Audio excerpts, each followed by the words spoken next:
All right, everybody, good afternoon. It's Andrew Cole with East Orlando Chamber of Commerce, and we've got a great presentation for you today with Cherri Ellis with creating effective video across platforms. So she's going to be presenting that, but before we go too far ahead, I do want to once again recognize PowerNet, who's powering our video conference and webinar today. PowerNet is one of our members, and they have been a great partner with us to help us put on all of our webinar and virtual events. So thank you to them.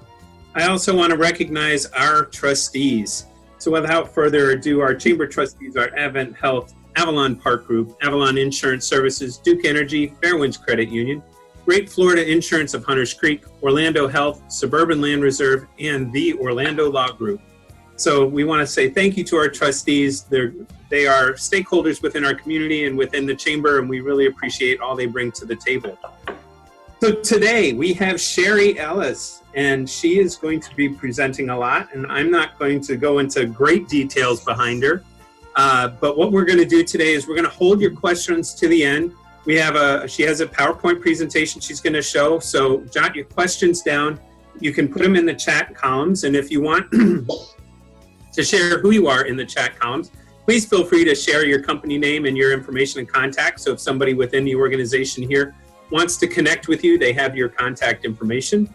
And then we'll open those up to questions and do that. So for right now, if you want to mute your areas, if we haven't yet, stay muted until the end, and then we can open up for questions. I'll read them off once Cherri's done.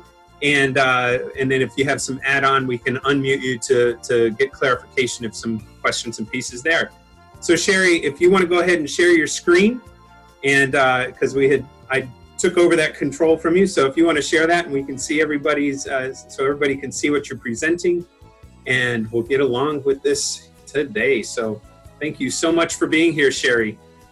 Okay, crazy starting fact. My name's actually Cherri. And Cherri, I'm so sorry. Nobody thinks it's my real name because I have a morning drive radio background, so everyone assumes it's some handle that I adopted for myself. But no, my actual name is Cherri. So every day on the first day of school, I had this conversation with the teacher that, yes, that is my actual name. So sorry about the mispronunciation, Cherri. No worries. I so appreciate you guys inviting me to join you today.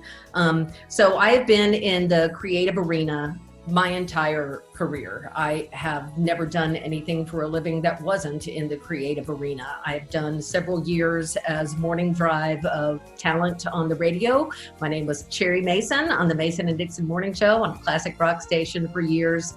I have done a lot of live performance, a lot of talent work. I've written a magazine column every month for about 8 years. So I just live in the creative world, and I am grateful every day that I am able to do this for a living because it is truly what I love.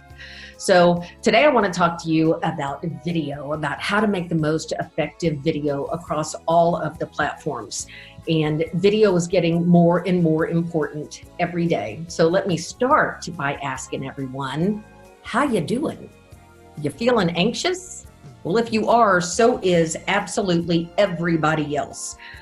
There is not a single business sector that has not been affected by this pandemic, this recent state of viral affairs. And this is a really different kind of anxiety than we have ever gone through before.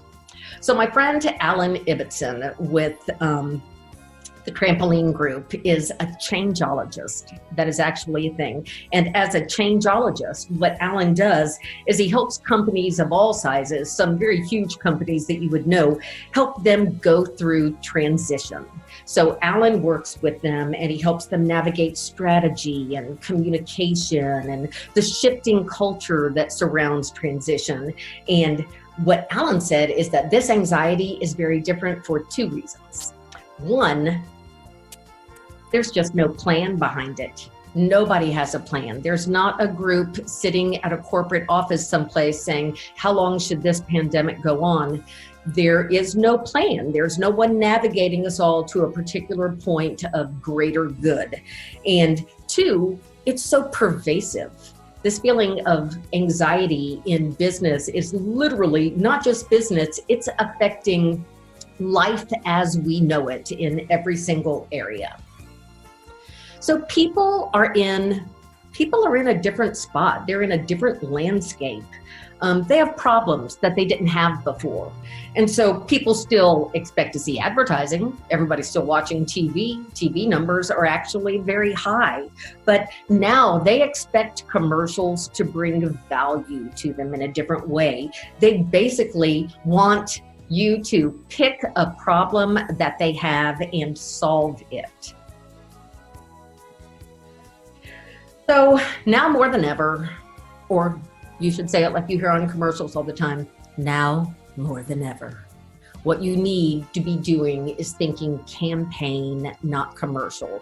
You don't need to develop a 30-second commercial. You need to create an overarching messaging plan that you keep relevant by matching it to the exact stage of transition that your market is in.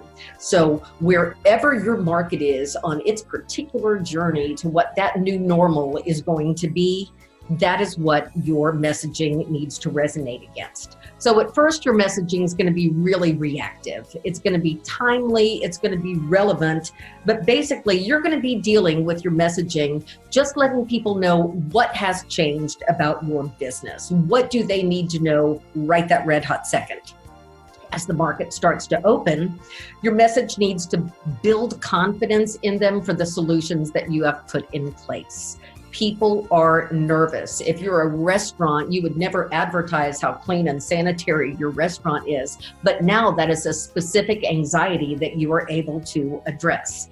Eventually, all of the businesses around you and your entire market is going to be open. You're going to be at your new normal. And that is when you can go back to brand.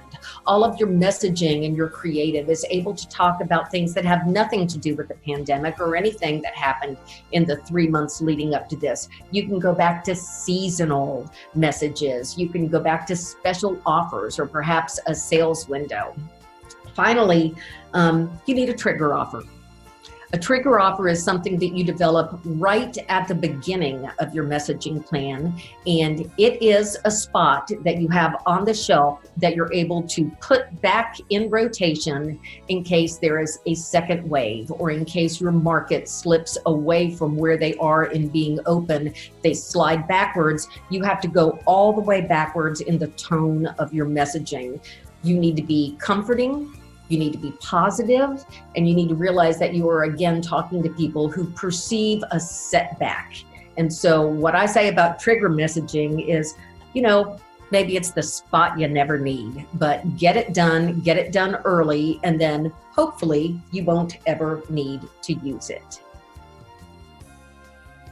So there's a lot of talk these days about convergence. You hear convergence all the time about how TV is everywhere, how a screen is a screen is a screen.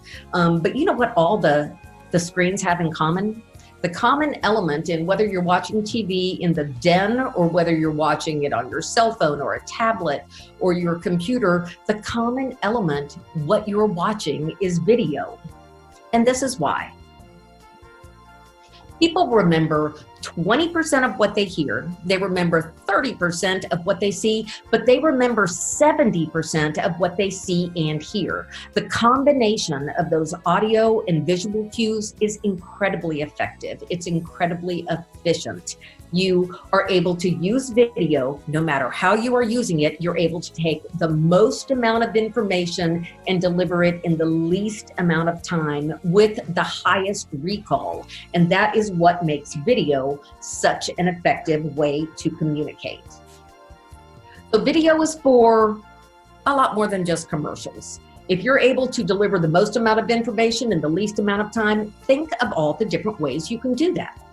So there are video examples embedded in all of these, but I'm not going to play any of them today. We're going to send the deck out afterwards, and you have access to all of these long forms, and I might even add a 6th video here. But these are the top 5 videos that your company should probably already have. So let's rip through these pretty quickly. Starting with brand. Your brand video is who you are. Introduce yourself, tell your story. Don't be afraid to speak in the first person. It's you standing up saying, this is who I am. Learner videos. Learner videos are like all those great tasty videos that are online right now with the overhead camera where you can watch a quick condensed way to cook a particular dish. Learner videos completely obliterate a set of written instructions.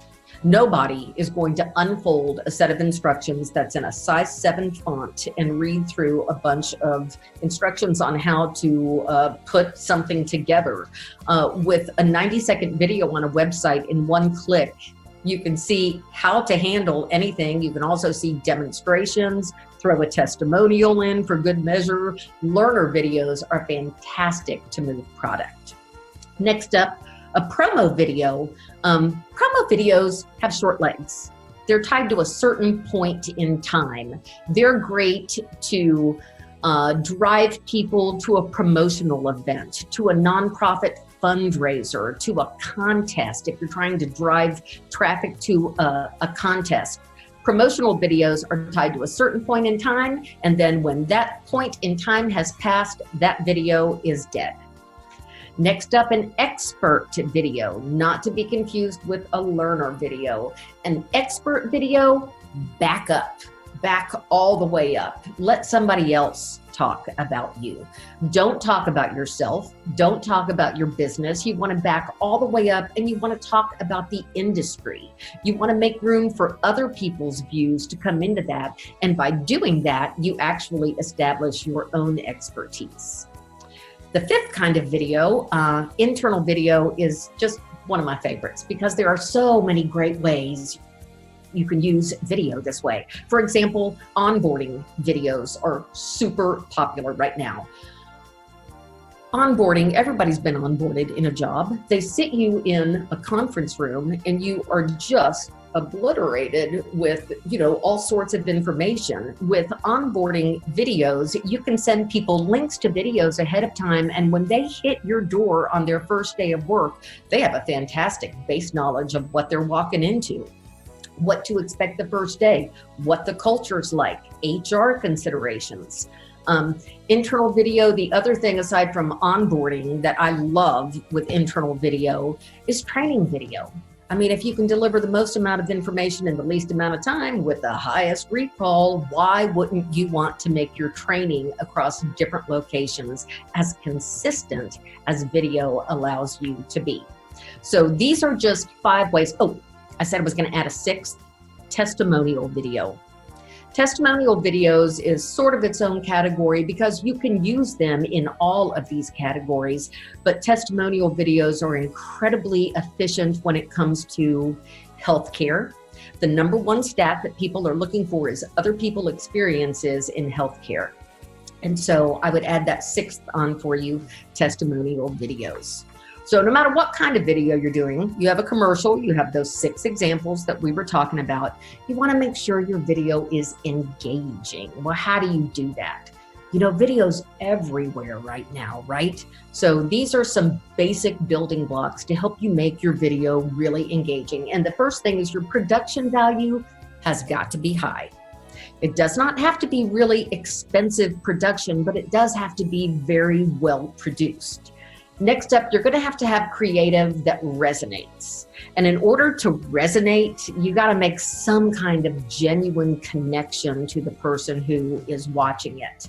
And finally, you're going to want to know when and where that video is going to be viewed. You want to create that video for the platform that it's going to be watched on. I mean, online video is often watched without sound.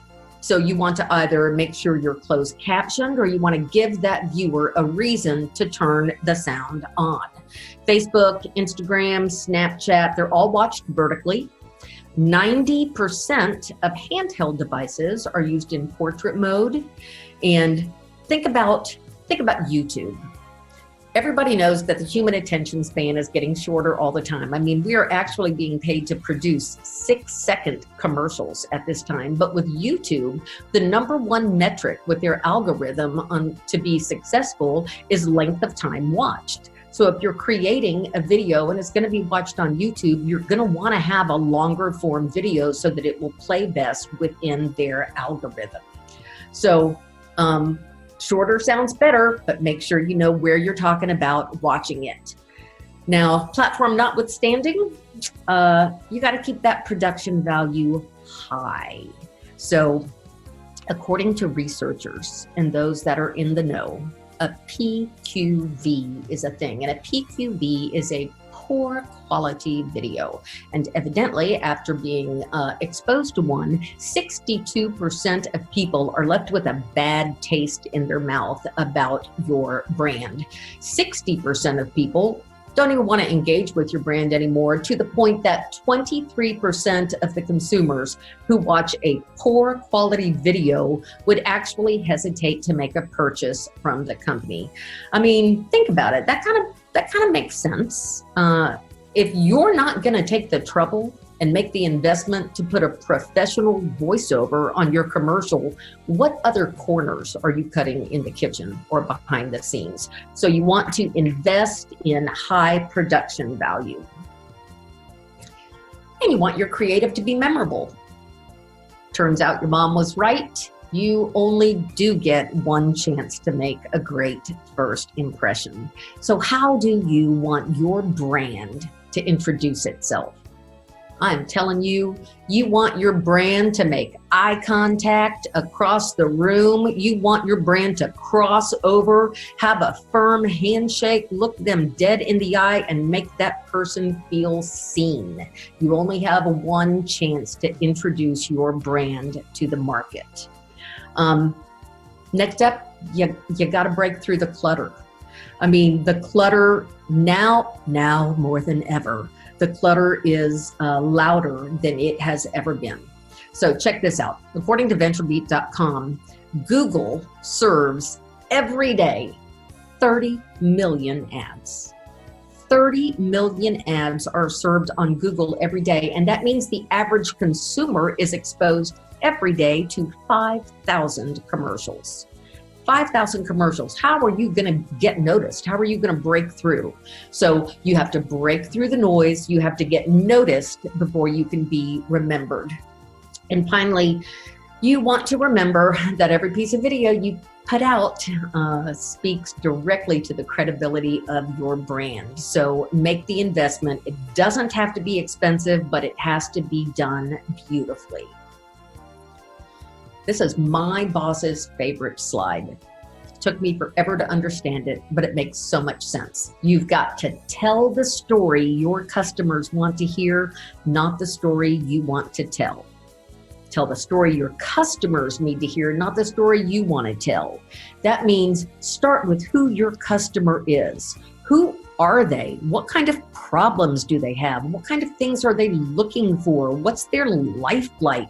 You take who your customer is, you lay it on top of your brand, and you get all those little points of connectivity, and that's what you start crafting your story around. If you're telling the story your customers want to hear, not the one you want to tell, just think about it. Nobody turns to their husband at Tuesday at 5 o'clock and says, "Honey, I'm really craving something family owned and operated." That's telling the story you want to tell. You got to flip that around, and you got to talk to what they need. Pick a problem they have and solve it. Ads don't last forever. I wish that they did, but they do not. So ad fatigue is an actual thing. You can keep a couple just rules of thumb in mind. The more often your ad appears, the faster it's going to wear out. That makes sense. The more information-based an ad is, the faster it's going to wear out. So think about that. If you watch the news at night, the news is nothing but information, right? If you watch the news at night, you do not have a need to watch the news again that night. But how many times have you watched the one where Chandler goes to Yemen to get away from Janice on Friends? People will listen to stories over and over because they connect with them. They spawn some sort of reaction. So the more information-based your ad is, the faster it's going to wear out. The more story-based it is, the longer you can use it. Try to use 12 weeks as a general rule of thumb, which means after 12 weeks of running an ad, you would want to somehow tweak or freshen the creative after 12 weeks. Conversely, if you pull an ad because it's been on a long time, 12 weeks is about how long you need to leave it on the shelf before it can be entered back into your lineup. So ad fatigue is the diminishing return on the investment that you made. This, thankfully for you all, is my last but favorite slide. And I love this slide when I'm talking to chambers because you guys are tasked with this all the time. People are always saying, just show me something creative. Just be creative. Give me some creative ideas. So there's an awful lot of ways that you can get there to the creative process, but I'm going to share two of my favorite. So one of them is from Scott Barry Kaufman, who is one of the smartest men alive, and that is the neuroscience approach. And one is from John Cleese. And if you don't know who John Cleese is, hang up right now and spend the rest of the day on YouTube watching John Cleese videos because the man is a genius. So let's start with the first theory. Scott Barry Kaufman is the scientific director of the Imagination Institute in the Positive Psychology Center at the University of Pennsylvania. So that is a very smart guy. And he says that in order to create the best creative process, in order to generate creative thought, your brain has to go through 4 stages. And they're pretty easy to remember because they all have the sound ation in them. So those 4 stages are preparation, incubation, illumination, and verification. So what that means is starting with the first phase, preparation. That's when you get your team together, you get your stakeholders together, and you download more information than they had any idea they needed. During the preparation phase, you go over your marketing objective, your business goal, what the stakeholders need to know, what sort of political implications they are. What have they run in the past? Are they running something now? What's been successful for them? What has crashed and burned for them? Any PR considerations? You download all of that information. And once you have, you go away. That is when you go to the second phase, incubation. And incubation is when you let your brain work on that creative problem without you. Do something else. Take a walk, start a different project, leave it alone. The third stage is illumination, and that is what feels like an idea. With illumination, the neurons in your brain start firing with the information that you downloaded on top of it, and it starts making connections, and pretty soon what feels like an idea comes to the surface. You vet them. When your team gets back together for the fourth stage, which is verification, you take those ideas that you like the best and you run them all the way back to the beginning of the process when you downloaded all the information, and you run your ideas back through that gamut of considerations to see what is going to be the most effective. With this process, you don't get as many ideas as a classic brainstorm, but the ideas that are brought to the forefront are smart, and they're grounded, and they're goal-oriented.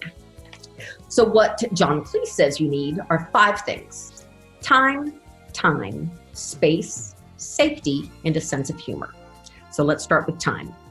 Time, he says, schedule time to be creative. Do not wait for this to come over you when you're taking a walk or walking through the grocery store. You're not Rain Man. Schedule a time with yourself to be creative. Time is the second one too, and he says schedule how long you are going to work on it, because you will have the impulse to leave before you get to the really good stuff. John Cleese likes a time period of 90 minutes. Of course, he's John Cleese. But whatever it is for you, make sure that the period of time is long enough that it forces you past the low-hanging fruit and you get into the better ideas. He likes 90 minutes. Third up, you got time, space. And this is incredibly important now that we are all working so distantly. Space is the area that you dedicate to creative thought or to work. So no matter where that physical area is, it has got to be a spot that when you return to it, your brain signals that you're about to engage in creative work. Somebody else has to walk the dog, somebody else has to answer the door. Designate an official space for yourself. Last step, number 4, safety is so important, because safety is really your team. You have to be able to fail in front of your team. You have to be able to crash and burn in a most dramatic fashion. And if you can't fail in front of each other, then you probably have not put the right team together. Finally, the last one is sense of humor. There is no work process that cannot be approached from a place of humor. I do a lot of nonprofit work, and with nonprofits, you have some really, really serious subject matter, but there's a difference in serious and somber. And believe me, a sense of humor is going to free up all of the thought patterns that you need. That's another reason why you have to be able to fail in front of your team, right?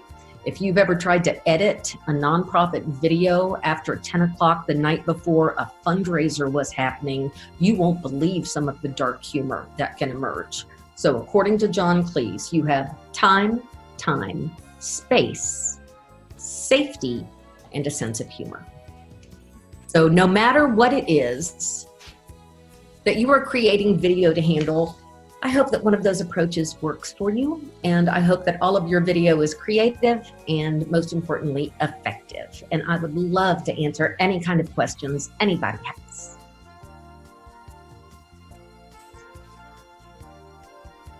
Let's see. Do you have any advice would you like to offer specific to a nonprofit?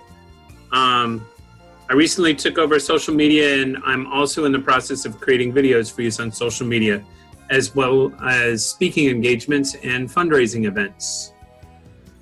So nonprofits are my thing. I love nonprofits, especially, nonprofits of all sizes, actually. But one common mistake I see nonprofits make is when you're throwing a party, people think they're going to a party.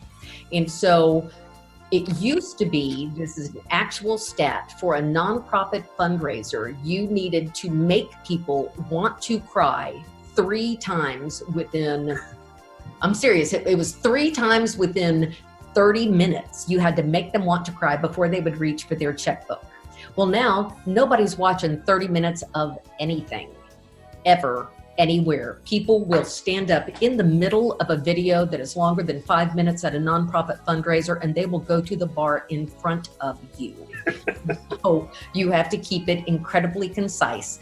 Don't lump all your nonprofit videos together. You want them to be all over the map. So you can have some man on the street, really genuine, but not professionally produced social videos.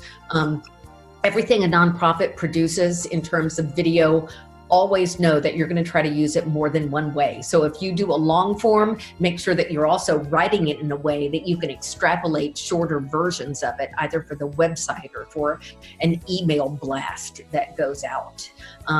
With nonprofits, I've seen a lot of print and video work very, very beautifully together. There are ways that if you're a fledgling, a tiny nonprofit, there are ways that you can get video through, there's a good example. We partner with waymark.com, and they have templated videos that you can customize by putting your own images and your own logo and your own, graphics in, and it comes out broadcast quality. So I'm sure Andrew will share my contact info if you have any specific questions on nonprofits, or if you would like to see examples of through the Breast Cancer Research Foundation of Alabama or through a lot of cancer things, we have done clinical trial video series that are fantastic, because when a woman's diagnosed with breast cancer, she can't hear anything for the next couple hours. And so if there's a website that you can go to that has the language and has the specific first 10 questions you're going to ask, what patient care that offers. So hit me if you need any specifics. So I had another one, this jumped in from Kyle. There was describe high production value. High production value. Oh gosh. It's more fun to think about low production value. It's when you find mistakes on commercials all the time. Like I saw one for a very big high-level brand, and they showed video on somebody's cell phone, but it started scrolling before the person hit it. So there are mistakes like that that can be made. So you want to be smart in your production.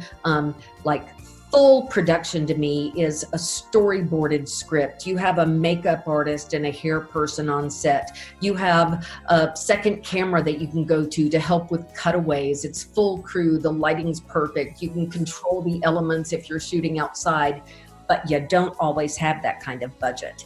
And so when you don't, you drop back. Even if you have to go to a templated version of something, it's got to be smart. The sequence, the order of the images that you bring up have to make sense. There's just a lot of things that go into it. So it can be simple, but it has to be smart and well produced. It can be a simple one guy in a camera spot, but you've got to take on all the elements yourself then. Find the light and face it. Don't do the witness protection program thing. Don't, if I was facing this way, you wouldn't be able to see my face. And there's all sorts of tips and tricks for do-it-yourself video that we have. I'd be happy to send a link to that just to knock some of the easier issues out of the way. So can you get a good high production piece? I mean, we've got now like cell phones that have higher range cameras than what our old 35 millimeters would even have or anything like that. So if you put forward some good thought process on what you want to do, can you actually do that and come up with some inexpensive editing tools to be able to do so? Yes, 100%. Put the front work into it. Write it well, control your elements as best as possible. If you don't have a separate mic, you step close to the camera and you speak up. You make sure that you have cleared your background, that it's not distracting. You control all the elements that you can, and then yes, you can shoot it on a cell phone. I wouldn't shoot a brand video that's going to be on my website forever on a cell phone. But I mean, they're doing war correspondence on cell phones now. Those cameras came to play. So I think cell phone shot stuff is a great add-on, even when you're doing full production in other areas of your messaging. Do you have any tips or tricks where people can find information about using your cell phones or any pieces like that? I'm sure you can Google a lot, but I don't know if you have any ideas or things that you can help folks that might be on a shoestring budget. I do. Would you like, when you send the deck out, would you like me to add that link to the top 10 tips and tricks to do-it-yourself video? That might be helpful. I think a lot of the members would help if they have some ideas of where to go. Because being the chamber and we get to connect with a lot of our members, we hear some of their pains and trying to do as much as they can because they want to, and especially now, a lot of businesses have tried to keep their business afloat. So they're putting money back into trying to just stay open. That what are other things that they can do on that inexpensive budget, but still can get decent quality and get the messaging out that they're looking for? So I love cell phone adjunct video. I love adding that. Put the same amount of pre-production work into it you would put into anything else. Always get still images. You're not going to want to lift a freeze frame off a video for a social piece because it's almost impossible to not get a picture of yourself looking dorky between syllables. So when you're getting your video, also get a still image and put yourself to one side of it, because you're going to leave yourself room. So don't frame yourself in the middle of something, put yourself to one side of it, because then you can have graphics or information that you can change on the other side. So you'll be able to use that image for a lot longer. Okay. And I wrote mine down and I don't know where I stuck it. I had another question for you. Anything else for anybody? Give me just a moment here. Has anybody tried to do anything here? We can open this up to something that you may have done or you're working on that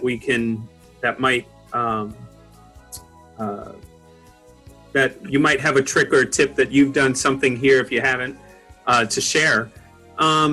I'll jump in and say, anytime that you're sending an email to someone, they're going to open it a lot faster and they're going to stay with it a lot longer if you put a thumbnail to a video in there.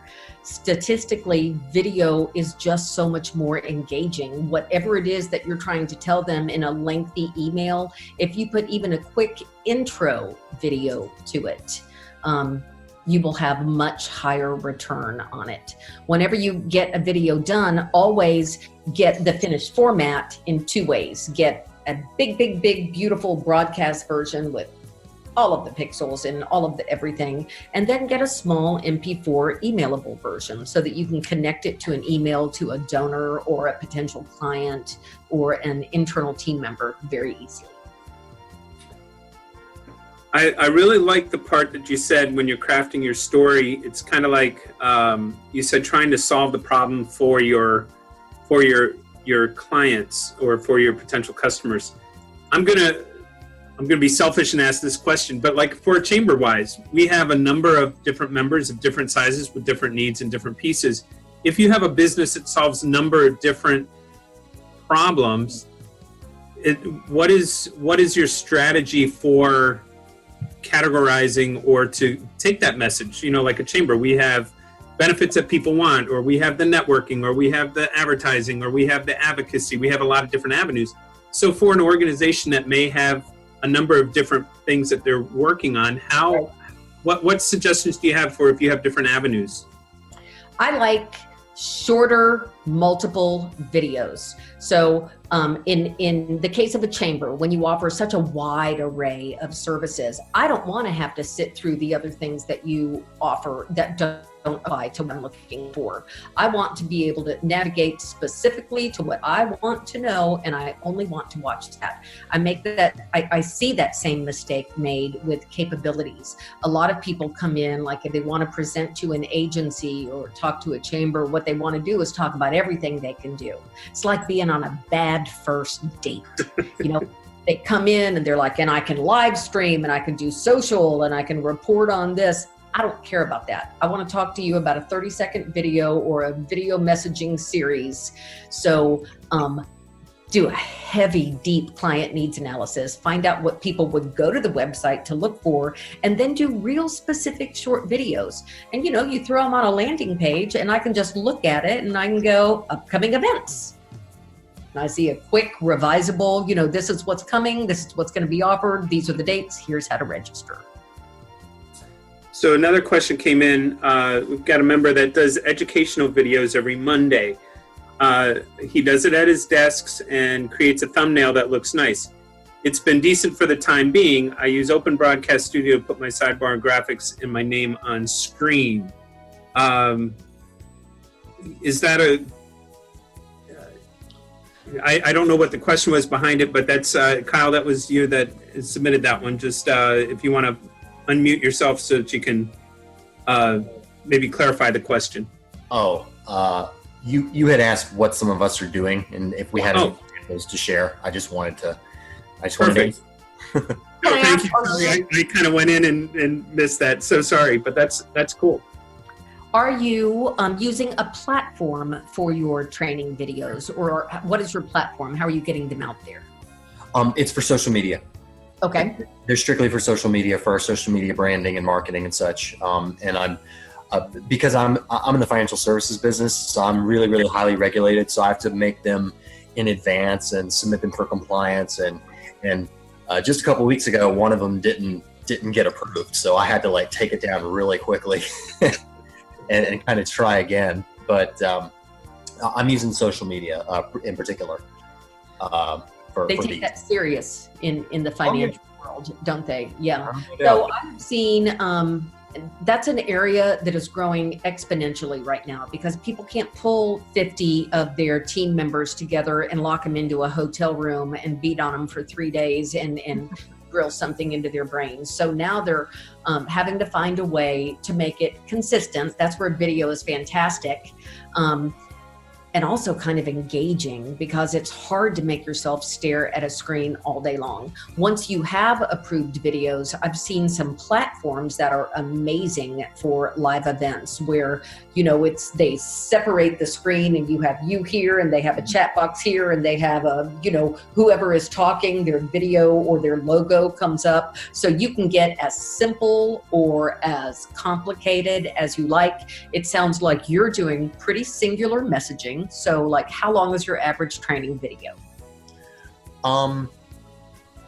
They're usually about 4 to 5 minutes, and I do them as Facebook, for example, has this feature now called Premiere. You can actually premiere a video live. It's not live, it's pre-recorded, but you're premiering it live.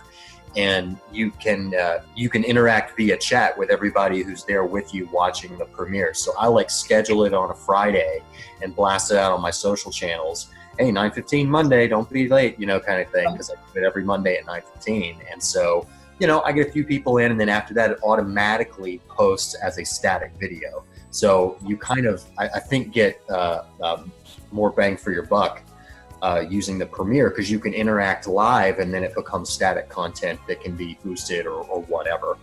Just be careful how much of your actual information is in the video and how much of it is a follow-up piece, whether it's a one sheet or something that's on the site, because video is fantastic to pull people in and explain big concepts. But if you're going to drill down into math or something, that's going to need, I think, an adjunct piece that lives alongside it. So your video is going to get people there and keep them there, keep them engaged. And then any little tiny tributaries, I would make sure you just put on a separate, simple document. Fantastic. Thank you. Cool. Enjoy those. So I've got a couple more questions came in. One is, can a whole email be done by video? So can you, I'm not quite sure what you were saying with that. Are you wanting to email a video to people and just, so when they open up the email, it's a video? I don't know. I think that would be a very heavy,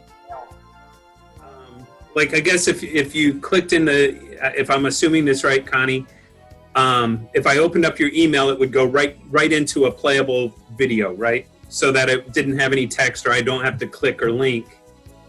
I don't know. So you want to embed the video so that they don't have a chance to not watch it. When they open the email, you want the video. There you go. I don't think you can do that straight through regular email. I think with email, you would have to have something that you clicked on, but that's where your thumbnail comes in to such good play. You have some kind of image there or a picture box. I think that is a different platform to like force the play button onto somebody. And typically there's one kind of click involved that you have to get to it. I get what you're asking though. I would like to ram it down their throat too. Yeah. You may have to reference one of those email platforms, you know, like the Constant Contacts or the MailChimps of the world that may have some of those that you can still put that in there. And those, we use that. There is doing a shameless chamber plug, but with Constant Contact, there are discounts for everybody. But with that, there are opportunities that you can put a video snippet, or at least it looks like a video, so then they have to click it still to make it play. It doesn't play automatically like on a website, but there are opportunities to do that. But a good looking picture with a play button in the middle of it is just about all you need to say, and people will automatically know that little arrow. They know what that does now. And so Darla had asked, what do you recommend any platforms, I guess, for video or any of that? We were talking about doing your own video part. What do you recommend on any of those? So there's a couple things I love right now. Like, to me, think about, we said everybody is exposed to 5,000 ads a day. You just about have to get somebody to want to notice your video. And there's a couple things that I really love. If I'm going to be sending a lot of information to somebody, I do something that is called a soapbox video. And there's a free version and you can also buy it. But what a soapbox video does is it records you and your screen at the same time. So if I have a 40 slide deck, nobody wants to hear anyone go through a 40 slide deck ever. So what I would do, but it's information that they have to have, you know. So I would do a 5-slide deck, and I would do a soapbox video where you have 3 options. It can just be you on screen, it can just be your slide on screen, or it will split screen you, and it can have you next to it. And so what I do with a soapbox video is I let them know it's a pre-video. It's a video about the video. And I say, hey, I am so glad to talk to you today. I'm sorry we didn't hook up last week. I have the full deck attached for you, but here's what I want you to be on the lookout. Boom, on slide 7, you're gonna see all the numbers that you ask about. Boom, on slide 8, and only put those slides in that. Then you attach the whole presentation and you get people's buy-in. So they don't have to sit through it with you. They can sit through it on their couch. So I love soapbox videos. I love the Waymark templates right now. I love getting to market immediately with a templated spot that you can customize on your own while you are dropping back and doing all of the front work needed for a full produced video.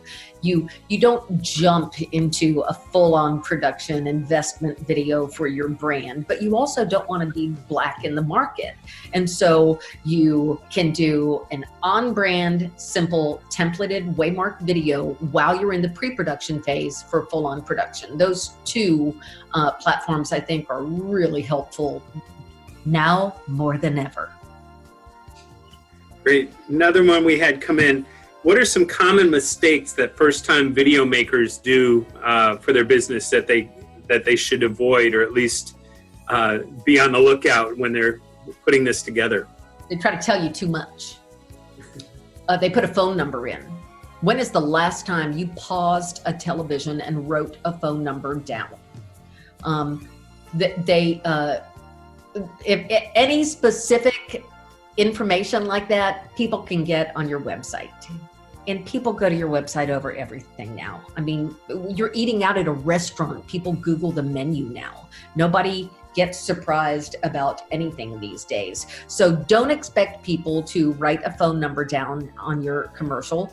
Don't tell them too much. They can go, they know where to go to get more information. You can tell them where your website is and expect people to max take 3 things away from that 30-second video. Whatever that 4th thing is, they're not going to remember it, and you won't know which the 4th thing is to them. So 3 bits of information overall. When you're doing brand, stick to stories. You don't have to show every single thing about your product and how it works and how this slides into that. You just want to show how it's going to make your life better. So you would want a brand story-based video, and then maybe a how-to video on the website that tells you, oh, if you don't slide A into C, it's not going to work. Shorter, more specific videos. If you can make somebody feel something, you're slam dunk, you've won. If you can make them laugh, tear up, chortle, be irritated, if you can make them engage with any kind of emotional reaction, then you have broken through the clutter. All right. Anybody else? Let's see. I'm trying to see. I saw the chat box blink, but I can't seem to find the last comment that was made. So if I'm missing anything, let me know. I had the common mistakes. Any other parting shots or tips that you would want to provide, or anything else, Cherri? I would say that, you're in business for a reason. You're either an expert or there's something that you love about your business, whatever your why is, whatever makes you really great at it. And the production of video should really be a fun process. Don't worry about reaching out. I would love, it's always free to talk to anyone, so feel free to reach out to anybody at Spectrum or Kernel. We would love to give you any advice. Have fun with it. Show it to people and see what kind of reaction you get out of them. See if you're breaking through at all.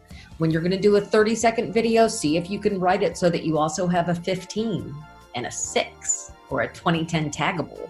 If you're going to shoot anyway and you're going to make the investment to do some high production value, then you walk away with stuff for more than a 30-second video.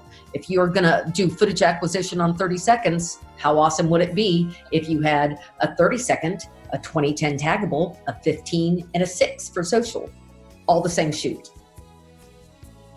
Very cool. It kind of like you utilize your production time, be able to cut and paste it so that you can use it in multiple platforms and multiple pieces. So. That's right. Sharpen the axe. Sharpen the axe. If you do a lot of pre-production, you'll walk away with a lot more to work with afterwards. And what are there good people to bounce off the ideas? Is it worth it do you have recommendations for who can, like I can go talk to my wife, but she has no clue. But like when I say that no clue, I sound horrible. She'll murder me now. But she's not on the call, but she may be watching this later. I'm calling her right now. Oh, geez.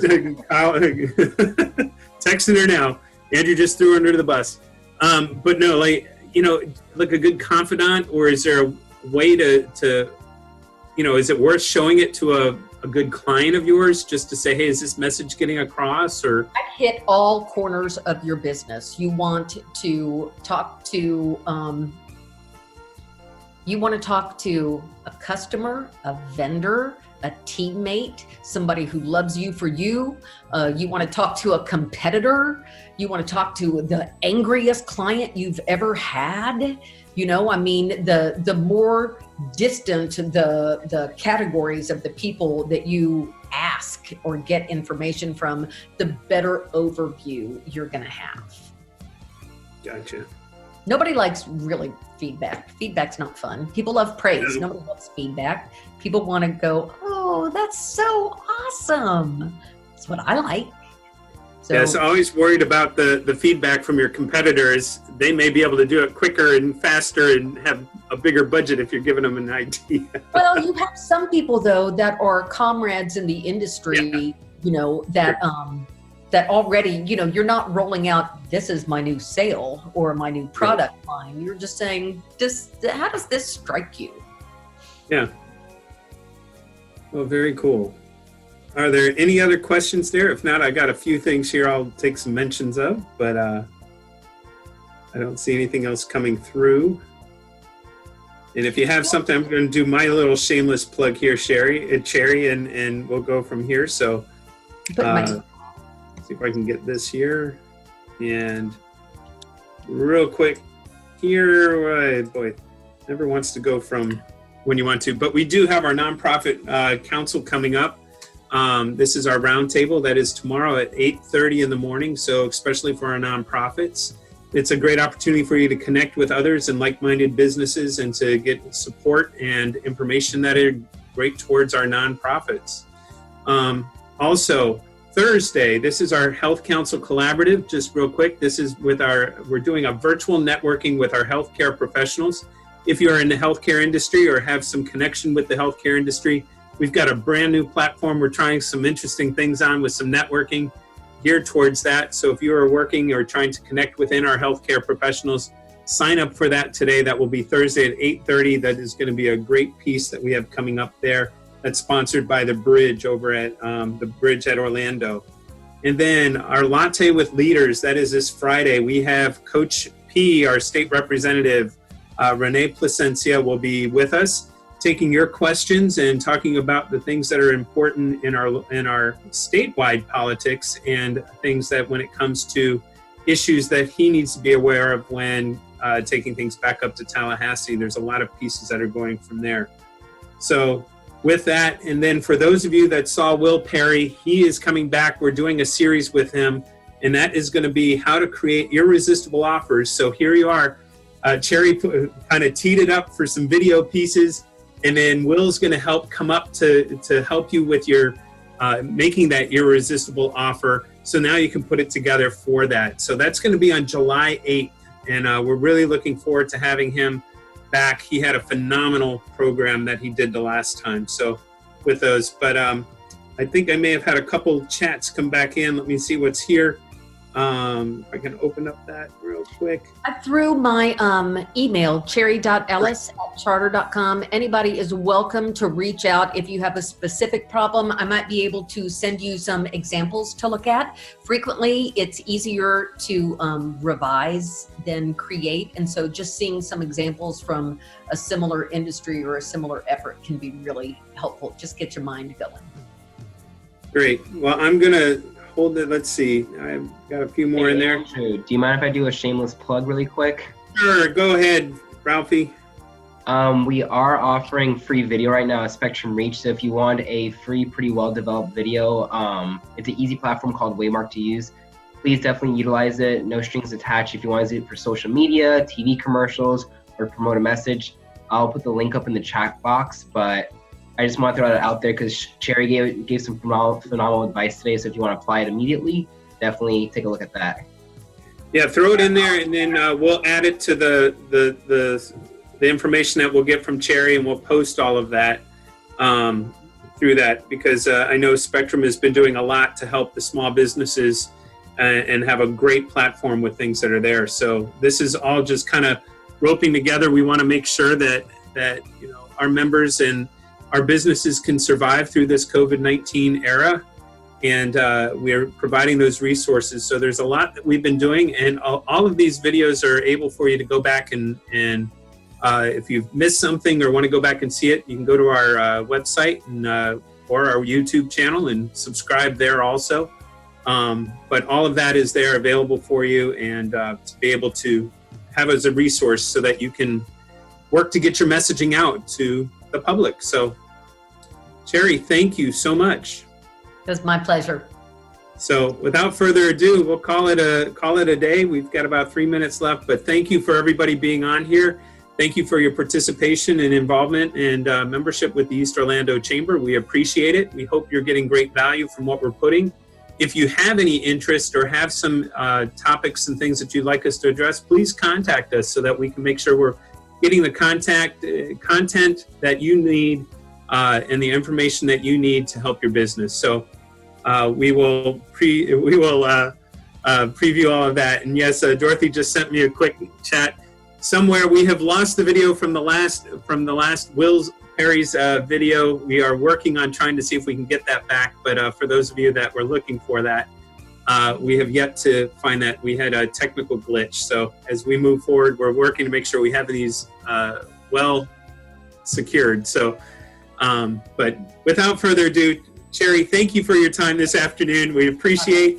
Thank you everybody for being here. We appreciate that. And anything else you need from the East Orlando Chamber, please let us know. And have a great rest of your week, and stay healthy. We appreciate. Thanks, everyone. Thank you.